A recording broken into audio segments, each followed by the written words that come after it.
की आजवर महाराष्ट्रामध्ये महाराष्ट्र राज्य करणारे कित्येक मुख्यमंत्री झाले, मग कधीतरी शरदचंद्रजी पवार साहेब झाले, कधीतरी स्वर्गीय विलासराव देशमुख झाले, अशोकराव चव्हाण झाले, पृथ्वीराज चव्हाण झाले, किंबहुना तुमच्या जिल्ह्याचे सुपुत्र नॉन मराठा सुशील कुमार शिंदे जरी झाले तरी सभागृहामध्ये मराठा समाजाबद्दल काहीच त्यांनी कारभार केला नाही।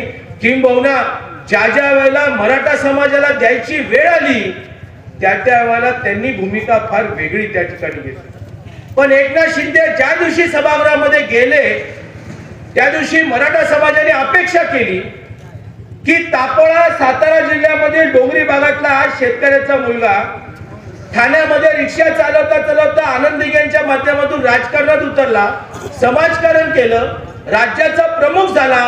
त्या प्रमुख होण्याच्या नात्याने त्यांनी शब्द दिला सभागृहामध्ये की मराठा समाजालाही मी आरक्षण दिल्याशिवाय शांत बसणार नाही।